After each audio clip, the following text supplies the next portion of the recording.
Welcome everyone to my narrative review of Assassin's Creed Odyssey. This is part 2 of the review that I put out earlier, so I highly suggest watching it as I spent a lot of time working on these two videos. Without further ado, let's get into the narrative review of Assassin's Creed Odyssey. Let me start off by saying overall I think that the story was okay. In my opinion, it was fine, but there was nothing really noteworthy about the whole thing. The story takes around 60 hours to complete and does have some really good moments. A thing that might set you off this game is the realization that it takes place during the Peloponnesian War. So, if you know anything about history, you will know that this happened around 400 BC, but in Origins it was established the Hidden Ones was formed around 50 BC, 350 years later. That's right, there are no Hidden Ones or Assassins in Assassin's Creed. I know a lot of people despise this game for this, so I need to get this out as soon as possible. You are probably all wondering what my opinion is if this is a proper AC game. My answer is yes, I think it is. If you have been a fan of the AC series, you're probably familiar with the Isu, an ancient race of advanced people that created humans. While this game does not tackle the Assassin v Templar conflict, I think it does add quite a bit of lore to the Isu, even if it breaks the rules of the Animus in some places. In this review, I will only go over the rough plot as to not make this too long. And now we will dive into spoiler territory, so consider this your warning. The game starts off with honestly one of the coolest scenes ever, the Battle of 300. In this section, you control King Leonidas as he mows down waves upon waves of Persian warriors. It ends about how you would expect it, as he sacrifices his life for Sparta and olive trees. In the modern day, current protagonist Layla Hassan finds Leonidas' broken spear. She puts it into the Animus and then greets you with one of the most controversial parts of the game, the gender choice. You can either choose to play as the male Alexios or the female Cassandra. In my experience, Cassandra's voice actor does an absolutely fantastic job overall. While I have not played as Alexios, I've heard that his voice acting is not as good. The book published alongside the game, it confirms Cassandra as the canon protagonist, so from here on out I'll refer to the main character as Cassandra. The game truly starts with a sweeping shot of Icaros flying over the island of Kefalonia, Cassandra's home. It introduces you to her, and you first take control of Cassandra when you are bugged by two men working for a man named Cyclops, who want you to pay him your debt. You'll have to fight them off before entering a cutscene, in which the second controversial design is implemented, dialogue choices. These allow you to impact the world around you and choose how the story goes based on your reaction. Let me start off by saying that I really like the added dialogue choices, but have three major complaints. That your choices never really have an impact on the story at all and just seem like multiple ways to get to your destination. The second is that it doesn't feel very Assassin's Creed to me at all. While I do enjoy it, I wanted to just get rid of it and go back to not having choices. Third is that Cassandra is not a predetermined character, meaning that the choices that you make feel jarring. 1 second you're all nice to someone, and then the next you threaten to stab their eyes out. Cassandra and Alexios just aren't that likable because of them not having a set personality, but one that shifts depending on how you're feeling. It is worth mentioning that Cassandra is King Leonidas' granddaughter, and that you are in possession of his broken spear, which was originally an Isu staff. Enough of that, so let's continue. From here you are introduced to two small characters, Phoebe and Marcos. You quickly learn that Marcos is the person who raised you to become a mercenary, and you basically bail him out whenever he's in trouble. Phoebe is a young girl who is like a sister to you, and also works for Marcos. Well, things boil over with Marcos and the Cyclops, and you are tasked with setting things straight. Along the way, you meet a male named El Pinor, who seems very suspicious, and I will get to him in a bit. You decide to take your stand against the Cyclops and kill him once and for all. You find him and torture an extremely religious man named Barnabas. You rescue him and kill the Cyclops in the first mini-boss battle. You meet with El Pinor, who tells you of a unique opportunity in the form of a bounty. He gives you the name of this person, a Spartan commander who goes by the Wolf. In the first flashback sequence, we see a young Cassandra over a cliff with a man getting ready to throw a child over. He goes on about how the child was prophesied to destroy Sparta by the Oracle of Delphi. This will be important later. You learn this child is your sibling, who then, playing as Cassandra, will be Alexios, and when playing as Alexios will be Cassandra. Desperate attempt to save your sibling, you knock the priest off the edge along with your brother. As you can probably tell, people are furious by this and demand your father teach you a lesson. This in the form of dangling you off a cliff edge. In order to save his reputation and your mother, he lets you go, supposedly letting you fall to your doom. Cassandra!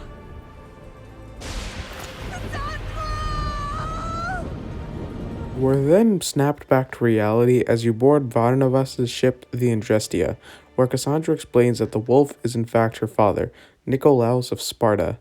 This is when the game formally begins and when you get the main title card. You sail to the mainland of Megaris, where you meet your adopted brother Stentor. He introduces you to the function of conquest battles, where you can help shift the balance in a large-scale battle. After capturing Megaris from the Athenians, you finally get to celebrate your achievement by meeting your father. This is where the first major choice comes in, to kill or to spare. This seems like a large choice, but it in fact only impacts two scenes, one at the end and another at another time. Whether you decide to kill your father or spare your father, he manages to say that he is not in fact your real father, but is your stepfather. He tells you to find your mother as she will explain more. If you spare Nikolaos, he goes into exile and retires from being the wolf. No matter your choice, you will get in a fight with Stentor that results in you supposedly killing him. Even if you did not kill Nikolaos, your bounty is complete.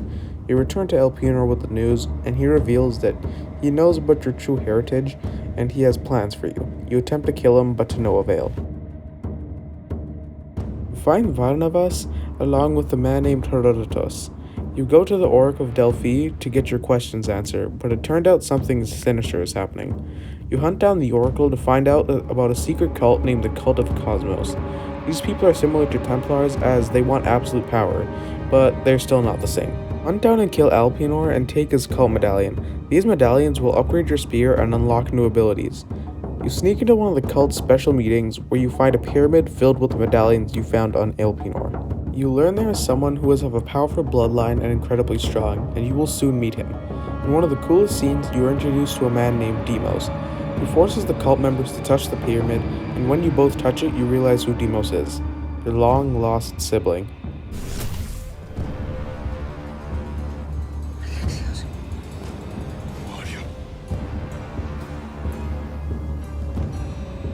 Go!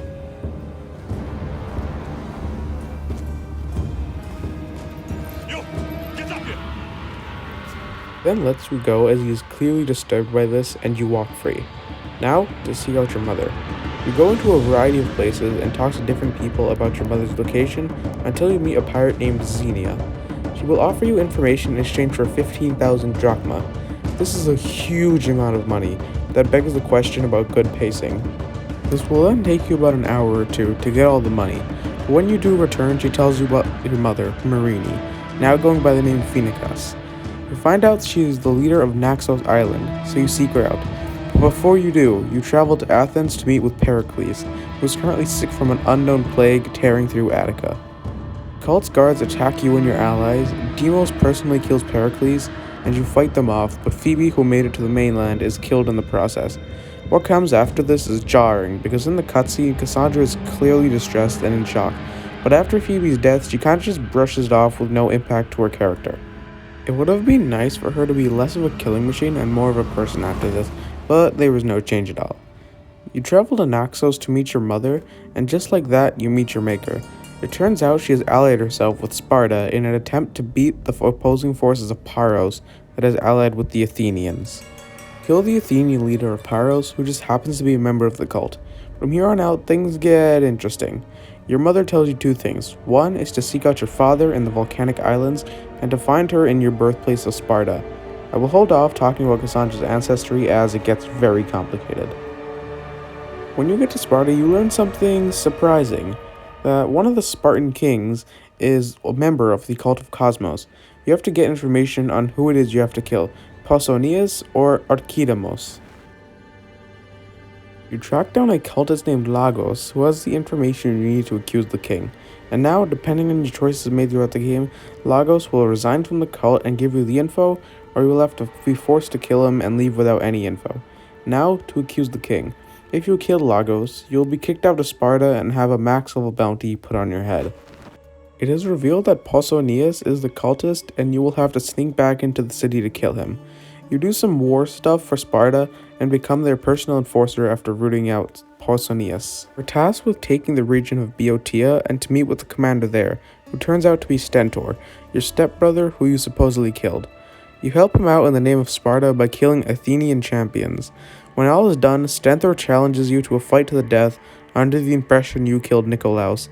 And in the scene, if you killed him, you are forced to fight and kill Stentor, But if you spared the wolf, he will appear and force you to stop fighting, leaving the both of you alive. Participate in another conquest battle to overtake Messenia, and are surprised to see your own brother Deimos fighting for the Athenians. You face each other but ultimately end up getting knocked out by a tree to the head. You wake up held prisoner by Deimos and the new Athenian leader Cleon. Here you get a bit of one-on-one time with Deimos. You can choose to be nice or hostile, and this will affect the ending of the game. But when Deimos leaves, Varnavas and Socrates come to your rescue using shovels and free you from your cell. Once you escape, you meet up with your mother to go to Mount Taygetos, the place where Nikolaos threw you and your brother off the edge. So there you are confronted by Deimos, who wants to have a talk. Depending on your choices previously, this can go 4 ways.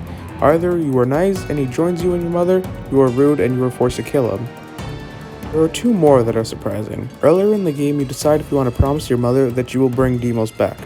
If you do and you kill him, your mother will abandon you and leave you forever. The last one, I'll just let the clip play. This belonged to our grandfather.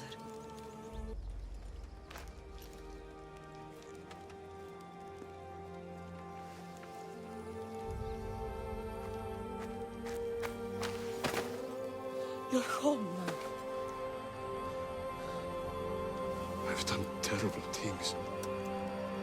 We all have, Alexios.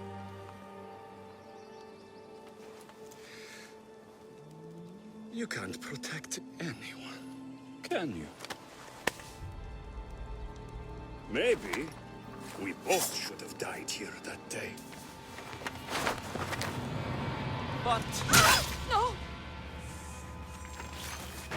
the gods are cruel. While this was not the canon ending, I was still extremely shocked when this happened. Like, I just had no idea that this was gonna happen in the game. It was not what I was thinking was gonna happen. After some fighting between you and Deimos, it's finally settled when you stab your spear through the neck.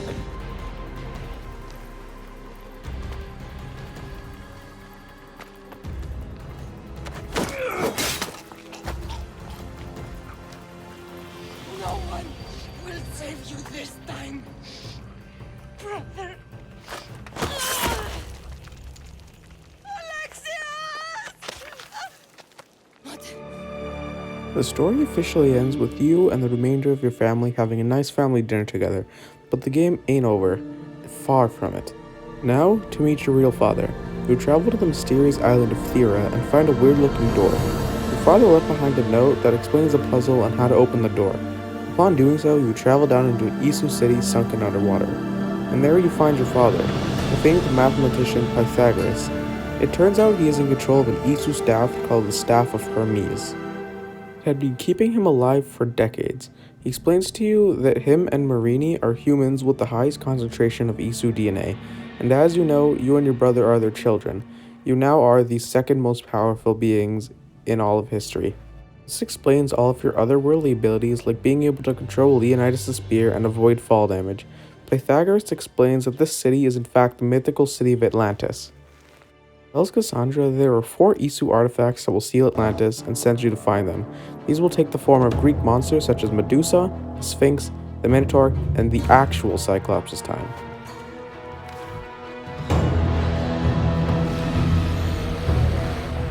These are all linked to side quests that you can find around the world and will have you facing each one of them.